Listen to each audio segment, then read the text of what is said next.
This week, I learned what it means to be a magical girl. And I explained that there's a heavy price to pay for all those tutus.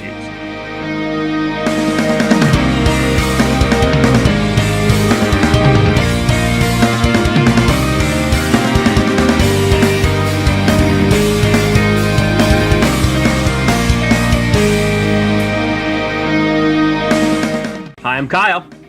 And I'm Garrett, and we watch anime. Garrett, this week we are going to quickly dabble into a subgenre that for the most part we generally don't enter. This genre is famous for being vapid, cutesy, and borderline misogynistic. However, I'm going to show you the darker underbelly that peels the onions of the themes and topics of this genre and find that there's more than meets the eye.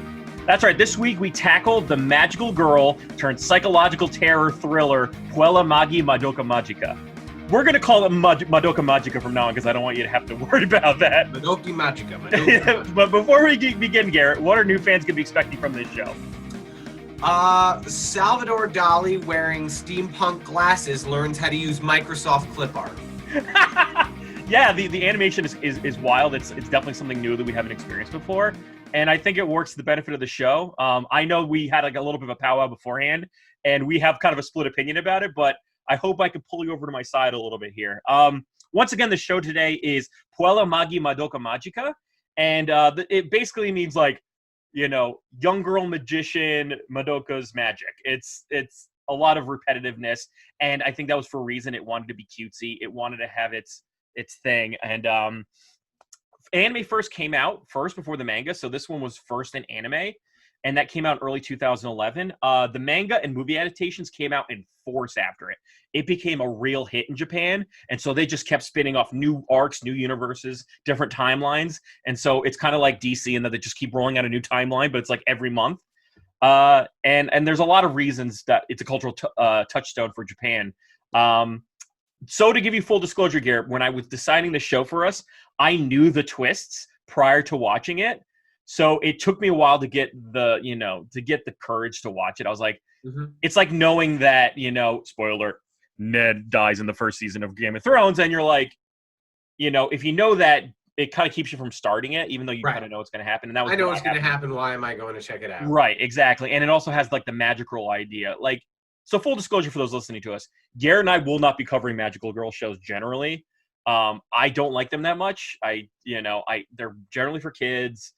I have a long, we'll give Sailor Moon its go, but this is the only one that I really think that we're really going to cover. Right. I mean, since you are the Weeb and you are driving the vehicle that we're in, I don't anticipate a whole lot of these. So yes, exactly. It's gonna be weird for two 36-year-old men to be like, when she formed and the heart formed out of her dress and the tutu flared out. Like I don't think there's a lot of meat to get off the bone there. Right. So, but this show has a lot. It is a clever show, and I really liked it. So before we get into like the general gist of what the show's all about, what did you think? What were some initial impressions you had just in the beginning part? Because I think it's important to kind of think about it as like arcs of watching. Tell me what you thought when you first started watching it. Why? What does this gain? Oh Lord, I don't relate to these characters. Well, you don't relate with the girl who turns dresses. I'm not trying to nag hard on it. It's a little slow out the gate, but that's fine because shows that actually have depth sometimes are slow to wrap you in. The aforementioned Game of Thrones, I mean, the first season was like quite good, but it takes a while to develop a relationship with characters. In any real high quality show, it just took quite a while to even get to a place where I thought it'd be interesting. And I realized kind of what I'm saying is a little hypocritical because we've asked in previous episodes, like, how far into One Piece do you need to get to know if you really like it? Right. And we've said episode like 40 or whatever, the Arlong Park episode. And yet here I am telling you that 8 episodes into this, and I'm like, ugh. But I guess that's because it's just so outside of the realm of where you and I normally reside with our taste that I'm probably being hypercritical of it for those reasons. I think this show, for me, it does a lot of good things, and it subverts expectations. It's a clever show. As I said, it's not a genre I like, and so for me to think this highly of it for a genre that I don't normally watch and or like is saying. So before we get into the general gist of the show, what the show's all about, I kind of want to step into like the magical girl genre, because I know you don't know it all that well. I know you've heard of Sailor Moon. Like, if I was to tell you like Sailor Moon, magical girls, like what are things that come to mind for you? Girls in skirts with really long ponytails are defined by either a unique piece of clothing color from one another. So it's sort of like the same template over and over and over again with just different like color gels on top of them. Sadly enough, that's really true. So the magical girl genre in Japan is known as Maho Shoujo. Its first instance was well before in the 1950s. It was really a way of selling this new superhero idea to little girls in the 50s and 60s. So it's kind of like doing superheroes, but still really holding on to these very girly tropes. The one that really struck it in the United States, of course, is Sailor Moon, who fights evil by daylight, wins love by moonlight, or whatever it is. There's some general things that come with a general magic girl show. The first thing is that magic is a given, so they don't need to explain that magic exists. It's not like you have to be like, oh wait, magic exists. Like it's a given. Like you have to know that magic and twinkling and all that stuff is a real thing.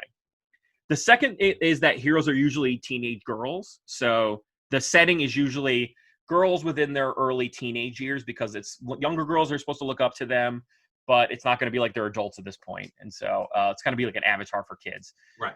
The second is that, as you were mentioning, their costumes and weapons are generally girly. So in like One Piece, as you mentioned, like Zoro has 3 cool swords. And in shows like Sailor Moon, we're talking, tiaras and wands with stars at the end, or like heart beams, or like, special twinkling magic. Like that is the motif by which attack happens in this show. Well, it makes it really easy for licensing and toy companies to make the same product and slap a different coat of paint on it, and kids have to collect all of them. Because you can't go, it's not the full collection without, Sailor Mercury or Sailor Venus and all that stuff. So it's like, gotta catch them all, teenage girls, gotta catch them all. So that sounds like a Nightline episode. Like, gotta catch them all, teenage girls. Driving teenage girls. Who's that teenage girl? I want to dress the very best. Now, we'll get away from this bit now. The next thing that's a general motif is that girls often transform into their like superhero outfit, and it's as you like a really extreme example would be like Kill la Kill, when you said like they got like naked and all of a sudden but they're sparkling and like the wind's blowing on them, and then like they like pose and then like a ribbon wraps their arm and then bing, the glove shows up. That's generally what you're gonna find with this genre. Also, they usually have some sort of chant or saying that they have to transform. I remember what the chant with Sailor Moon's is, but it's kind of like the episode of The Office where it's like, my horn can pierce the sky. That is like one of those things. And there's almost always a theme of friendship, with a foil being a boy crush. So it goes in these very like girly tropes of like, we're superheroes, but man, there's that cute boy over there. So that's the kind of thing. And then the last thing is that enemies are usually bad magic. Lest we let young girls think that they can be independent creatures. Right. At the end of the day, remind them that it's all about the cute boy. It's about the cute boy. It's about dressing up. And so you can see where people like it, but then there's like a lot to problematize about it. And the last thing is that, and this kind of goes into the show that we watched this week, is that they're usually fighting evil beings. Usually they're witches. That's another trope. And a lot of these things you're hearing through this show, and it's one of those things. So Garrett, let's set up the first 3 episodes. Let's kind of discuss what the tropes of this world is, and it really sets it up. The one thing to know before we get into the episode is that like it really doesn't give you a lot when you first start the show. If you look at the lettering, it's very pink and bubble lettered, and the girls are very smiley and happy, and there's no like the backgrounds are full of stars and hearts. So it doesn't tell you anything about this show. Right. It just says like you're just going to watch another magical girl show. So walk us through what this world's all about. So we open up in a dream sequence with our protagonist, or at least through 8 episodes, who I believe our protagonist to be, which is Madoka Kaname. And like all good protagonists, we find out that she is like milk toast and She's such a entirely soup can. She is she's so uninteresting and very much so. unqualified to be the lead. But I guess we've gone over this a million times. That is who your protagonist is. They are the most boring people. Anyway, yeah. So we open up on her in a dream sequence, and she envisions this raven-haired beauty, sort of this mysterious other girl. And the next day when she's at school, sure enough, that girl shows up as a transfer student. And in addition to being incredibly beautiful, she's got RBF. She's a coup today, like nobody's business. Oh my she doesn't. God. Oh, she's just like, very like, "Hey, I'm Homura. Hey, take me to the nurse's office." Yeah. She's like that kind of character. And so but before we get to the school, did it not set you off a little bit? Like this, like cubist nightmare of what this school's all is. Like the walls are see-through. Why? So you go to the school, and all of the classrooms are clear glass cubes. Right. So you can see everything. Ever get anything done? Right. Ever. The amount of kids that would walk into walls in my mind is very a lot. Would be like, I know it's more of a risk for birds to fly into windows, but imagine like you have a hallway that's all glass windows. You're going to bump into those and stuff like that. I was just like, that's a weird thought, but yeah. Someone put that together because the architect thought it was beautiful. And they're like, yeah, this is the way learning's going to really improve in your... This is what a Montessori in the future is going to look like. So this new girl comes in. She is a cool customer. Yeah. Kundere, as you said? She's a kundere, yeah. Kundere. And she immediately makes eye contact with Madoka.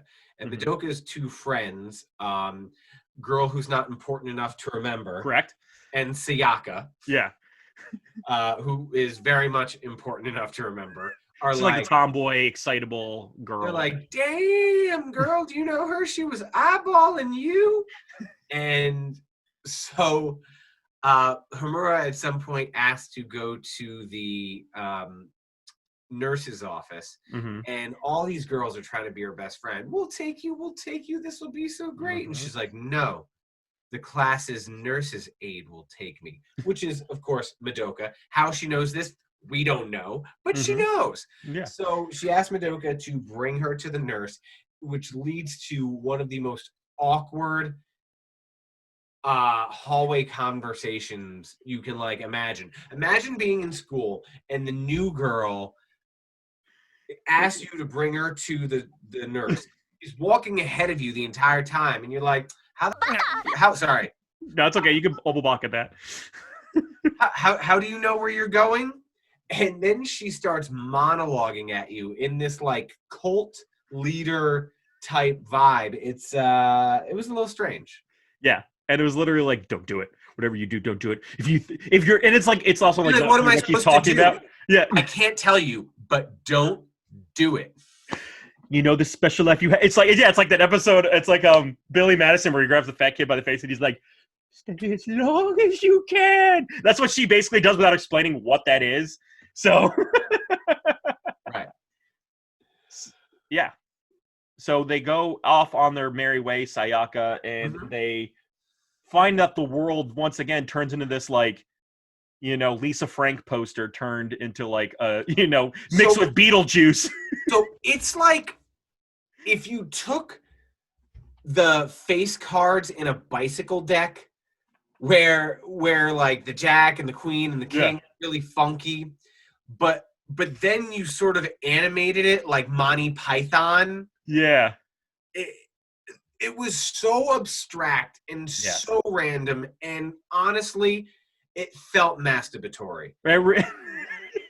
Honestly, this is the theme today, folks, is going to be that Garrett and I have very stark opinions about this show. I think it was genius. I thought the art was really cool, and it really made the mood of it really like innocent but creepy, and I really thought that was cool. So, but yeah, as you said, it is like weird because it does look like, paper puppets of things stacked on top of each other. Right. And it's very like all the things, like there's just like walking eyeballs and like, little men who pop out of holes. It's like very much as if you were on acid. And I'm not going to disagree that, Garrett, that the people who made the show probably were on acid when they drew a lot of this stuff. But it's really trippy. And so for the people at home, I won't give anything away, but just know that when we're talking about this type of animation in this show, which takes place in the real world, the best way to describe it is there are times when gateways to a alternate but parallel dimension open up. And when you enter it, that's when the animation changes, and it's like a clear signal change that they're in a different place, which could have simply been done by putting a different color tone over everything. But it does like get very like when it starts, like the world starts like doing that kind of effect, like Wayne's World, like when they start to go through. So you know when you're entering what's known later as a labyrinth. So explain to me, they walk into what's known as a labyrinth. Talk me through this, because I think world building is really important in the show. So let's kind of dive into that part of it. Well, so the first labyrinth that they go into, and I've watched these episodes over the past couple of days, but I'm a little fuzzy on the details. But the first labyrinth was Madoka is in some industrial area. Is she in like the I thought it was like the back hallway of a mall. It was basically, it was like it's like that the scary part of the mall. Their garbage in, it's like the scary part of the mall where like all the J.C. Penney's employees smoke at. Like that's where she decided to walk into because she saw the world change. Right. So she saw the world change. She finds herself in there, and all of a sudden, she finds herself in there not just with Homura, but with another character, a blonde girl who is dressed in what can only be described as like Dutch lederhosen. She's like if you ever watch Sucker Punch, she's dressed like that. That like steampunk, meets the what's the beer girl, the St. Pauli girl. She mixed with St. Pauli girl. That's what she looks like. And I really want to like dunk on this show for the steampunk element, but I have to keep reminding myself that it was 2011, so it was middle steampunk. Yeah, we were in the steampunk. My first experience with steampunk was, what was the video game that we play or you played that was like Middle Ages steampunk? Do you remember that? You talking about Dishonored? Yes. Oh, okay. Yeah. That game's pretty steampunky. But imagine that, but like St. Pauli girls running around with muskets. That's essentially what this girl's dressed. Right, exactly. And again, muskets. Because we see this first character. Mommy! Her name's Mummy. Mommy! Hi, Mummy! Fighting a baddie. Yes. Within this dimension, now heretofore known as a labyrinth, which is a very weird form. Like, it's not a discernible outline of a bad person. It's sort of this idea of a bad person. The first one they meet looks like your aunt with a really bad hunchback, what got covered with Nickelodeon slime and eyeballs was all around it. It was really weird. Right. And so Mommy has the ability to summon guns from everywhere, usually under her skirt. But what kills me is she only summons single shot muskets. Yeah. Like, can't you summon a multi-shot semi-automatic rifle? And no, Garrett, the New York State Safe Act is in place in the labyrinth. No, it's she's like, she's got to commit to the cosplay. So if it isn't muskets, if she did pull out like an AK-47 to be like, this doesn't match my outfit. And the more powerful her magic needs to be, the bigger and more powerful the gun that she pulls out. So essentially, she defeats the baddie and sort of has this confrontation with Homura, who is, again, the raven-haired beauty, the strange, cool girl who's shown up in school. And it's very clear that they are not on the same page. One being super chilled out and a cool customer. The other being a vibrant, bright, like light of energy. So that's someone that the girls looked up to. She's very much like the big sister type. Well, and so while they're in this labyrinth, it isn't just Madoka. Her friend Sayaka. Remember in the beginning we said that Madoka has two friends, one that doesn't matter, and Sayaka.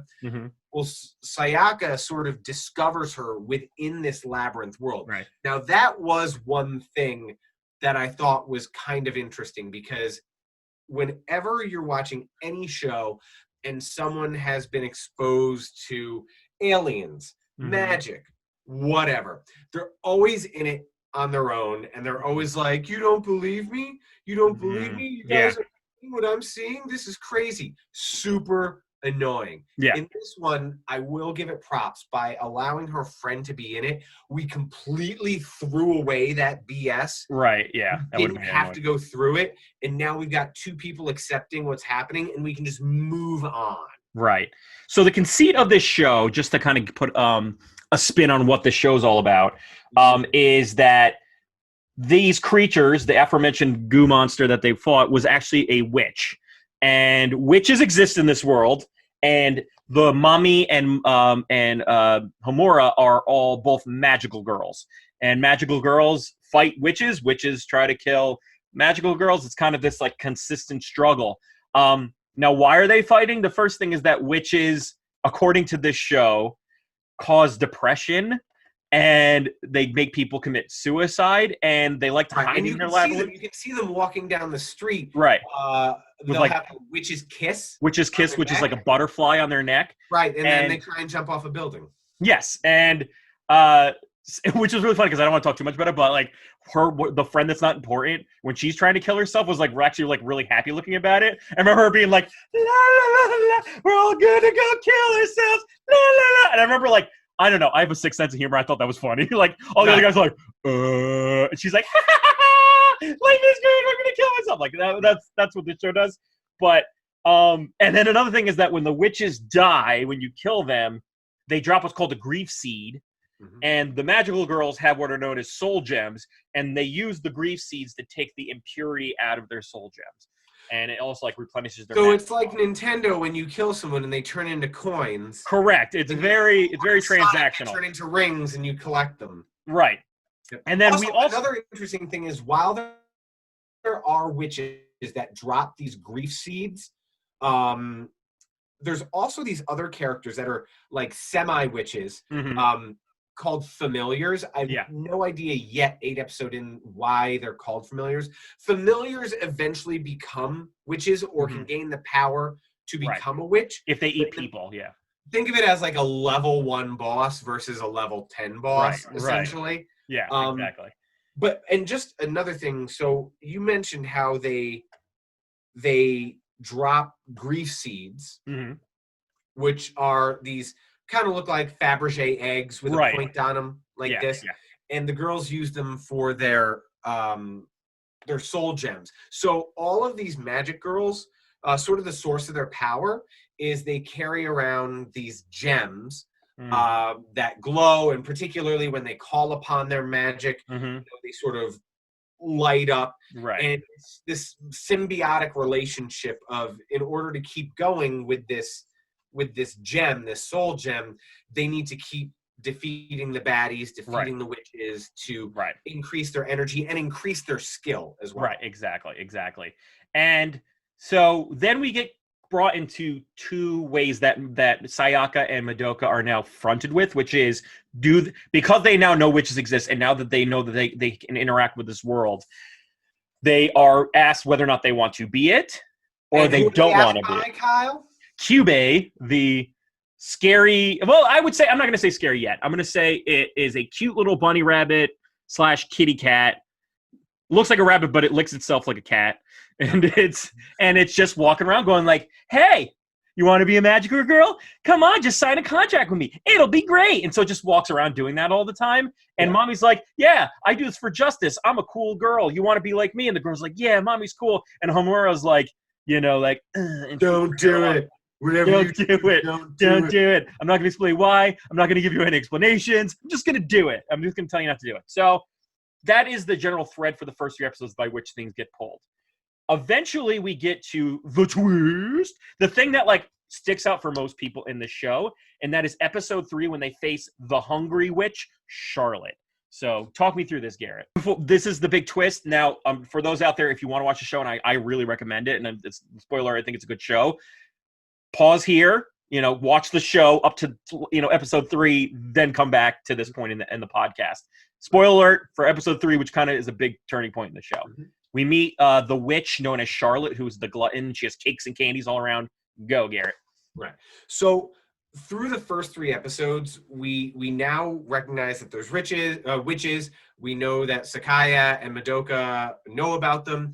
Mami has sort of taken them under her wing, and Kyubey is the sort of the gatekeeper here who can sign a contract with you and turn you into a magical girl. And it seems like a really good idea, right? Because he offers you 1 wish. Yeah, that's another thing, is that this says like, to become a magical girl, you want to make a wish, and that wish gives you power, right, to help fight. And you're also thinking to yourself, like, witches are killing people. It's causing people to commit suicide. Yeah. So just for justice's sake, like, I don't see why I wouldn't do this, right? Right. So he's like, go big, wish whatever you want, wish for billions, wish to be this, do whatever. Right. But anytime someone asks you to sign a contract and you're a teenager, you have to think about it. Yeah. So what I kind of thought was cool was he offers them a chance to sit in on it. Like, again, here's another thing that I kind of appreciated is usually you're faced with this decision and you have to make it in this moment. And right, exactly. There's so much pressure. No, Kyubey's like, hey, it's like sitting in a class freshman year. Yeah, I need you to audit witch killing in this show, Mom, and I'm like, oh, they're going to get to follow her for a night. No, they follow her night after night. Night after night, yeah. They literally go on like a ride along with her all the time. Yes. They are Ethan Hawke. She is Denzel Washington. This is training day with magical girls. That's what this show's all about. There's going to be like a naked Eva Mendes somewhere. Yes, in where's naked Eva Mendes?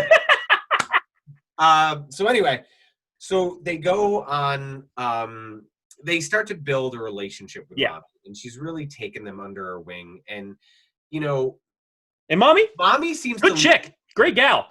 She is, but there's also there's obviously an element of loneliness around her. Right. She lives in this beautiful apartment, but she's by herself. And well, another thing to take note is that what we learned about Mami is that she had to make hers really quick because she got in this massive in the back of a car. Yeah. She got in a massive accident, and Kyubey came in and said, like, you can make a wish and become a magical girl, and therefore I can save you in this instance. So it's either die or become a magical girl, basically. So Mami kind of resents that she had to make that choice, but yeah. So these girls they're really bonding, and they start to say, Mami, you don't need to do this alone anymore. And Mami's happy about this. She's like, yeah, get someone to like join. I know. Me. And that was a mistake. Because it creates a weakness. She had an edge about her. And by finding the comfort of these 2 other girls, it's created a weakness. And allow me to explain. They go into a labyrinth one evening, and as they're going in, the 3 of them, Homura shows up again. And of course, she's like, don't do it. Yeah. You do, don't do it. Hair flip. And Mami is like, look, I'll deal with you later. She ties her up in this ribbon. And a little bondagey, but whatever. The ribbon is like devil snare. Potter. If anyone's ever read that, is that the harder you struggle, the tighter it squeezes you. Yeah, exactly. So Homura is just suspended in air, and she's like, don't go ahead. And Mami's like, forget you. We got this. We'll come back to you later on. And in this battle against Charlotte, the glutton witch, Mami messes up. And she gets her head bit off. Head bitten off. Now, this is the part of the show where people go like, wait, what am I watching? Like, this is the cool twist. And I think a lot of people, this is like one of those moments where you're like, whoa, this show can be really rad. Because you thought she was going to be in it for the long haul? Because here's the thing. You watch the intro to this show, Mami is very prominent in it. And you're going to straight up murder that chick in episode 3. That is metal. And not only that, but she gets her head bitten off by this clown monster. Now, one thing is crazy about Mami is that this twist became kind of like a joke in Japan for like the longest time. Like, so anytime they have Mami memorabilia, they always make it so that like the head can be detached from it. Like they have these like USB ports where like the cap to the USB flash stick is Mami, and then she pull the head off so that you can plug her into it. Like it's become like this joke in Japan of Mami not having a head. So, but yeah, I remember like I knew this twist beforehand. I was like, that's cool. You took something that was supposed to be like innocent, villain of the day, and you gave it stakes. You straight up murdered like a big part of this show, and I thought that was cool. So yeah. Brutal, it's a wild, and I think one thing that I like to talk about is that this show subverts the genre. This is the part where you start to realize that this show is going to subvert and going to make it really hardcore. This idea of the magical girl subgenre. First thing that like should have given it away is that the weapons are less girly. So while you said like she's pulling, muskets out of her taint, they're still weapons. Like they're not wands, they're not heart-shaped laser beams. Like, Homura legit has grenades that she throws. Like they're real weapons, and you find like swords and stuff like that. So there's real, and then they also put blood. Like when things die, blood appears, right? And there's a lot of foreboding nature to it that you should have caught beforehand, but when it really hits you, it's super cool. And so this really kind of turns what the show is all about later. So let's go into the second half, because I think there's a lot to talk about with the show and what it's all about. Let's talk about the second half of what you watched and when we got introduced to the girl Kyoko, who is, and I love it because explain how you and your wife explained the magical girls in this show. Like you couldn't remember their names. What happened? Well, I mentioned earlier how everything is like copy and paste with a different color gel over it. Yeah. So my wife, when she was, so I watched the first 8 episodes, and I came upstairs and started doing some work, and my wife came up and was like, you should watch episode 9. Here's everything that happened, but I don't know their name. So red hair, blondie, pink hair, green hair, and black hair. And I'm like, okay. I mean, you would have gotten it. Yeah, absolutely. Yeah. But yeah, so we meet Kyoko, who I will refer to. She's the red-haired one. She's the red everything. She's the Ava Marie, basically, of magical girls. Kind of useless. You don't see her all that much. And she's got little pointy teeth. She's got like tsundere teeth. Like tsundere girls tend to have that, like the fangs on them. And so she is like the quintessential like, I don't give an F. I'm here for myself. I eat lots of snacks. Like, and she's like, coming to town because when Mami dies, so these magical girls, they apparently all sort of have turf. Yeah. Or zones. And that's when you start to realize, like, wow, this thing's like a cartel now. Like, this is like she's like Mami was the Comcast and they kind of went bankrupt. So now like T-Mobile's rolling in. Right. And so was it Kyoko? Yeah, Kyoko.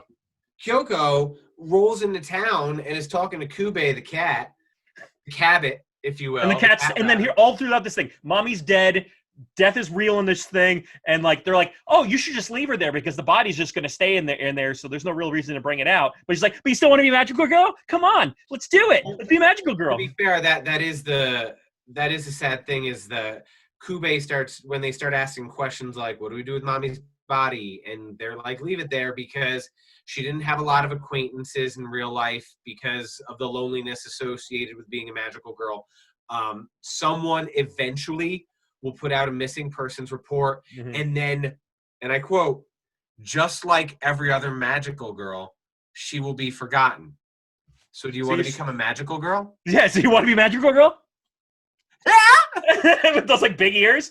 And yeah, it's wild. And so Kyoko kind of becomes like I hate to use these terms for magical girls, but it's like, you ever seen like fights between even joke ones of like crack prostitutes are like, this is my turf, that's my D, get away from me, girl. And like they're just like they're fighting over turf.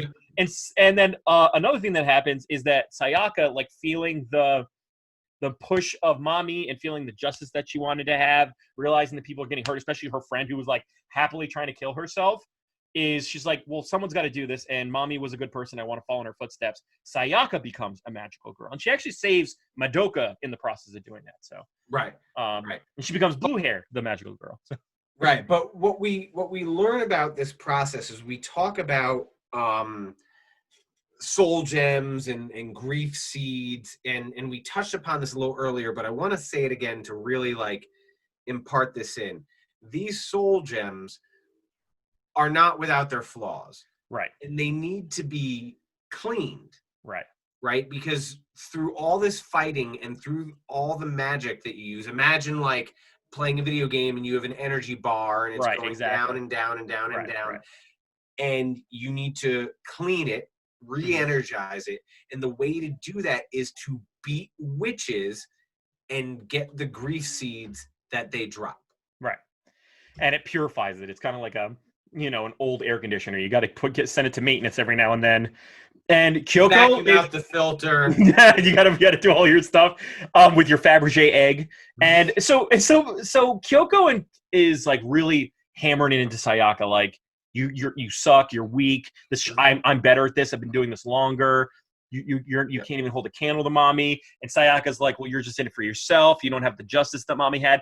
And so it becomes less about the witches and it becomes more about them personally. Right. And they're using magic against each other. And Madoka's like, I hate that my friend is going to die not fighting witches, but by fighting someone else. And so the mom, so what is the reason to fight like this? Because Sayaka already loses the first fight, essentially, with Kyoko, and she's only got saved because Homura showed up and again was like, I saved you, don't do it, Madoka. Because throughout this entire process, throughout this whole process, even now that Sayaka is a magical girl, everyone, Kyubey, Homura, they keep talking about how Madoka, the biggest glass of milk, is the one with the most potential. She's the chosen one. She becomes a magical girl. Right.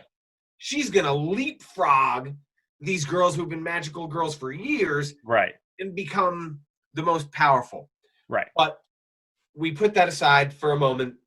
So Homura had to step in and again say, don't do it, Madoka. I know your friend Sayaka has become a magical girl. And she treats about her like she's almost dead at this point. She's like, don't even think about her. Like, her fate's sealed. She's done. Forget about her. Forget about her. Forget about Kyoko. Forget about them. Move on with your life. And it's that kind of like, that foreboding that I think it makes the show really cool. But go ahead. Keep going. So Kyoko is not going to be swayed at this point. No. Not yet, anyway. And she shows up for another battle.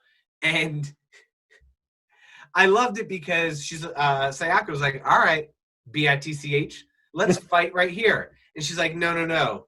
We need to go to a better level. And like basically brings her to like an isolated area. Yeah. But it reminded me of like a video game where clearly the only reason why the level was designed was to look cool to fight. For a battle, yes, exactly. It's like it's like this crazy like imagine an overpass designed to look like a snowflake. Like that's what this thing looked like. Yeah. Right. And so they're about to go to battle, and as you were saying, Madoka is like, no, don't do this, don't do this. She shows up at the fight, and as Sayaka is about to engage her soul gem, Madoka grabs it and tosses it off the overpass. And it doesn't just fall off the overpass. It falls on top of a tractor trailer and just starts jetting down the highway. And at first, Sayaka is like, why'd you do that? Why did you do that? And suddenly she sort of semi-collapses on top of Madoka. And Madoka is saying to her friend, what's wrong? What's wrong? And Kyoko comes over and grabs her by her throat and picks her up as if she's about to, fatality her. And she goes, what's this? She's already dead. Right. And that's where we learn the look of horror that Madoka experiences. And Kyubey says, no, you should never do that. You should never throw away your friend. And she's like, what do you mean? My friend's right here. And that's when we get to the next spoiler alert. So at this point, feel free to pause the podcast and watch the show. Turn off the podcast and watch the show. No, this is where we learn that the soul gems are the magical girls. Like, the bodies that they exist in are basically puppets to hold the soul gem. There's no... Right, because the human body is weak. Yep. And so Kyubey what you do when you get into a contract with Kyubey is that he literally pulls your soul out and puts it into these Fabergé eggs to keep it nice and safe and to make you magical and to give you all the power, and your body can take a whole lot of beating because of it. So basically what we learn is that magical girls are basically zombies. And this kind of problematizes the show even further. And I'm like, this show's getting really cool. And that's when we start to realize that the real antagonist of the show is not the witches. The real antagonist of the show is Kyubey. And I thought, whoa, what a cool turn. What a cool twist. Because Kyubey is essentially like Migi from Parasite. He's not evil, but his logic is twisted and self-serving, right? Like, so Kyubey is, and this is when we get into weird physics and stuff like that. They're like, you thought we were watching a show about like Sailor Moon throwing her tiara at witches. No, it's like, well, the planets are going to go, the world's going to go into heat death. And in order for us to put more energy back in the universe, we like to have girls turn into magical, their emotional power gets turned into the magical girls. And when they get released, that gives us more energy into the world. We're trying to fight entropy. And I'm like, whoa. And then it's like wild physics stuff. And they're like, why are you lying? Why did you lie to me? Why'd you lie to me? And Kyubey doesn't lie. He just omits facts. Really, really important facts. Nothing he says is untrue. It's just he doesn't say enough of it. And I think from the fact that he's a cute little kitty, to his speech, to the smile on his face, you start to realize that this thing is messed up. In fact, there's one scene where Homura like gats Kyubey on a park bench. Gats the thing, and it's like, and gets like dead mincemeat on the park bench. And then he goes, you know doesn't work on me. And he walks in, and Kyubey starts eating his old body. He's like, oh, no. So you're like, whoa, this show gets dark. Oh my God. And that's kind of like, once again, it gets, the allegory gets kind of sent out further. So we are going to go into what the general themes of the show and why I like it so much, and why I think most people who are real fans of the medium really like it, is there's a real theme of playing on this idea of female innocence. And it's what they're saying is that this show is kind of an allegory for female innocence and virginity. Now, bear with me on this, Gary, because I know you're like, did not get that from a girl who shoots muskets out of her breasts. I get that. I understand. But it's weird that there's a reason why why girls are chosen, right? Girls are the ones who decide on the consequences and the responsibilities of their actions. Only they, so much like in virginity, much like with female sexuality, you have to guard your virginity. You have to guard, your innocence. You have to, don't let a man come in and take it from you. It's a lot of that. And so this shows kind of that allegory of like, Kyubey is the pressure. It's saying, don't worry, it'll be fine. You can do this. No big deal. Like, oh yeah, like it'll be great. And once you do it, everything will be perfect. You'll be this new thing, i.e. red woman. And you'll be given this kind of like this new space. And then each magical girl that you meet in the show is kind of like a different representation on how that can reflect poorly for girls. So you got the Kyoko, who's like oh, I've been doing it all the time now, and like I don't care anymore. I'm just doing this for me. And then you got the Sayakas who are like, I'm just, what? I didn't like it, but I'm gonna do it anyway. And then you got the the mommies who are like, come on, girls, why don't you just join me? This is not that big of a deal. Like everything's all good. And so you kind of get that like allegory of that, like girls are always being asked a lot in society, and they're the ones that get the most consequences from it. So for me, and you do get little hints of that. You and I in our little pre-podcast huddle, I had mentioned how there's a teacher who, until this starts to unfurl, you just sort of think, oh, there's that feminist teacher, right? And at the beginning of certain episodes, when they have the episode open in a classroom, they have this one female teacher giving lessons, and like the first one really stuck with me, and it was like teaching girls that, hey, do you like to cook your eggs over easy or over hard? And the girl answers both, and she goes, that's right, because as a woman you can cook it however way you want. And men out there, your lesson today is you'll eat the eggs however your wife brings them to you. Right. Every woman who interacts with the girls in this show are basing all of their lessons on how they should interact as girls/women. And that's one thing, the allegory is like hit you in the face, on that this show is about femininity. It's about being a girl. It's about being a woman. And it leads you to the next twist. So once again, turn off the podcast if you ever watch the show. Turn off the podcast if you watch the show. Turn off the podcast if you watch the show. So what we learned and what your wife had to run and explain to you is that witches are actually failed magical girls. They are magical girls who have run out of energy, who didn't get enough grief seeds, who basically lost their will to do the work. And so that's why the grief seeds and the soul gems look so very close to each other. They just are black versions of the soul gem. And so what you realize is that that's also another thing. Like Kyubey has this famous line in it. He goes, it's really interesting how, young girls females in this species in their first half are called girls. So I'm going to call them magical girls, saying that like Kyubey sees young women in this show as just the fuel that feeds making witches so that witches can be destroyed and make back more energy, right? And so I thought that was super cool, and we learned that Sayaka becomes a witch, which is pretty badass, and that they have to kill her. So yes, at the end of episode 8. I know, and she becomes a witch not because she couldn't do it, because once again, the thing about Sayaka is that her wish was also self-serving of men too, because she used her wish on a violinist that couldn't use his hands anymore. Yeah, so a schoolboy crush that she has. Yes, exactly. So it's a lot of that, right? So you're starting to see these themes kind of come up, and then she like goes into a train and sees all these young boys going like, "Oh yeah, I moved on that bee," like, "Oh that slut, she's I'm gonna leave that girl," and so she got disheartened by like hearing that like I'm putting all my effort into this, like I'm now a zombie. Who am I trying to save? These losers? Who am I trying to save? These butt munches, and then. So then that's what makes her turn into a witch. And so it's that darkness. It's that like real reflective stuff. Like I ate up with a spoon. I thought was really, really cool. So much so that like this show I think about still. When I stopped watching it, I still think about this show.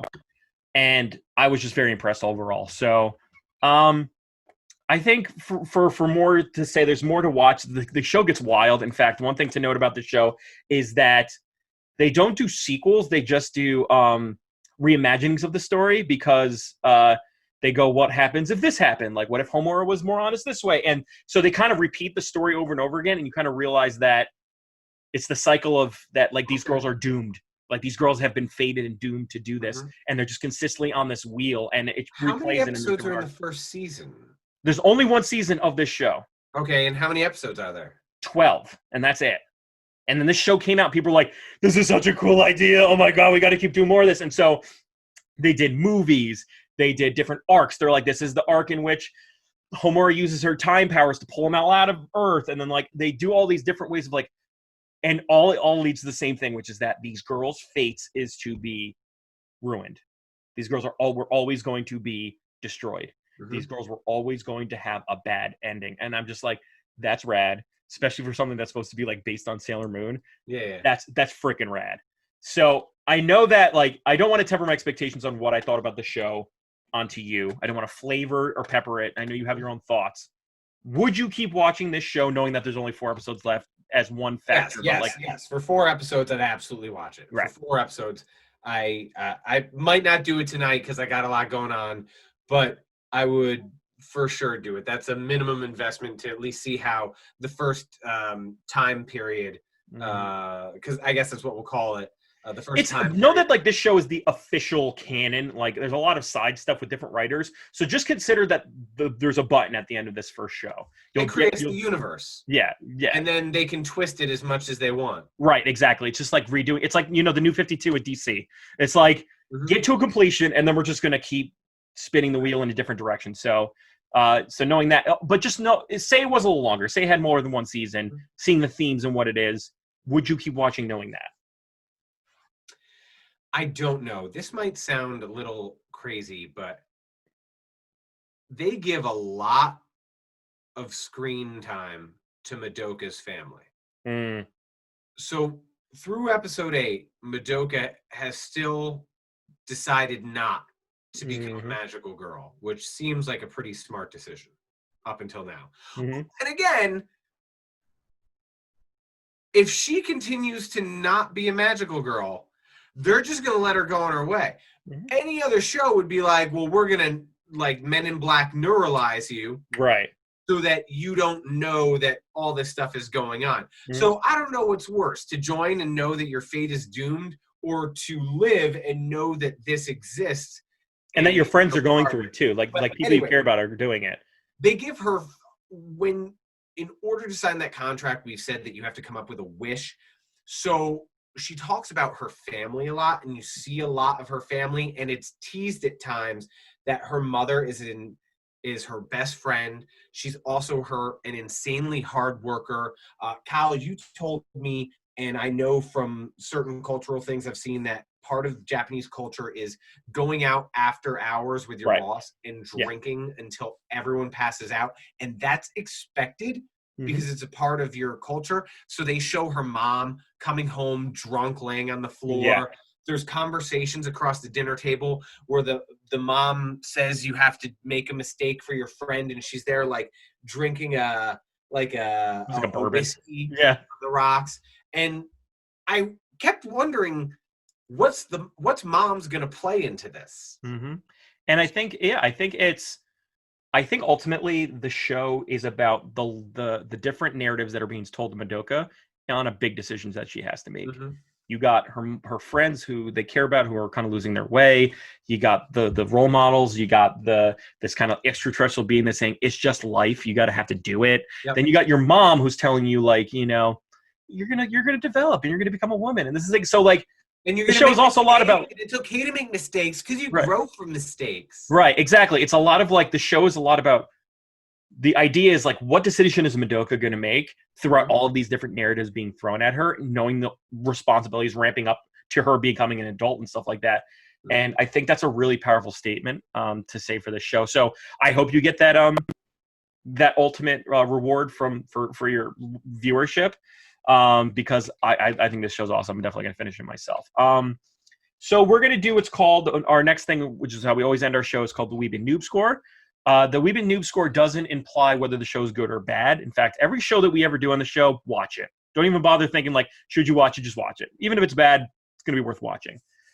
Because anime is fun and you're going to always enjoy it. This is more like prioritizing how soon should you watch it? How important is it to a fan like myself? Because, you know, I have all this anime I want to watch. A high score means I should just do that before any other thing I watch. For a noob, it's like, if you're trying to figure it out, should this be the one that you start with, right? And so that's kind of the gist of what our score is all about. And so for this, I'm going to give this my highest rating of 9.5, and I'm going to say that this should be a 10, but I'm going to get just stuck at 9.5 for several reasons. First and foremost, this show I can watch over and over again and still get new themes out of it. To me, it's like reading Catcher in the Rye. Like, you can get a lot of different nuances and themes out of it, things that you didn't see the first time, you can see over and over again. I think it's very smart with the subject material. I think it's very smart in what it's trying to say. It's something that's very new for the topic. Like, even shows that I really like really play into the same thing over and over again. It's really rehashing the wheel in different ways. This show, I think, was very unique, and it took something that is very innocent and cutesy and something I wouldn't normally like and made me invested in it. So just doing that, so I would say my score is not just 9.5. It's like, I think you should stop listening to this right now and go and watch it right now. It's that good. I think it's amazing, and I think it's an important thing for Weeb specifically. If you like anime, this is the show to watch to get started and really think about stuff. So mine is 9.5. Garrett, what do you give it? Well, we've unearthed the major problem here, and it's Catcher in the Rye. Because that was the biggest piece of garbage. I'm serious. Like, no, you're absolutely right. Is useless. It's fodder that English teachers try and pull depth from which there is no depth. Holden Caulfield is a whiny, pimply, depressed adolescent. End of story. Stop reading. True story. A quick aside there. There were two books that were similar and yet very dissimilar in high school. Catcher in the Rye, which almost everyone's read, and most people have probably read in high school, A Separate Piece. And I'm told that depending on your personality traits, you usually gravitate towards one of those books more than the other. I gravitated towards A Separate Piece. Secondly, let's get back to the point at hand. Perhaps we should have watched this later. Because perhaps we should have watched Sailor Moon first. Right. Because in order for me to understand that something is subverting a genre in a really cool way, good point. I probably should have dipped my toe into the pool once or twice in that genre to see what they were trying to do. Right. On its merits, for what I saw, it's a 6.5. I think the animation is people trying to show off in an editing room with a computer, right? Trying to make it weird for weird's sake. The story did get better. The show after the first 4 or 5 episodes was like a 4 for me. Right. And then it did grow and it did get better. But I couldn't get beyond a 6.5 for it. Which is not surprising. And I like, do you need to watch it? You know, I might revisit this in a year and say you do once I get exposed to the regular things, because my guess is those lolicon leaning animes are not going to be for me. So once I see a few of them, I'll probably think this is the greatest thing since sliced bread, because it's like taking Cinderella and putting a Gatling gun. On her. I think that's rad. And I know for the purposes of our show, like, I don't need our scores to match. And in fact, that's the point of the show, is to realize that for 2 different audience members, you're going to get 2 separate experiences. For Weeb, this is a must watch, and for a new person, you're said, get exposed to the genre first possibly before you watch this. And I agree. I think that's a good assessment of the show.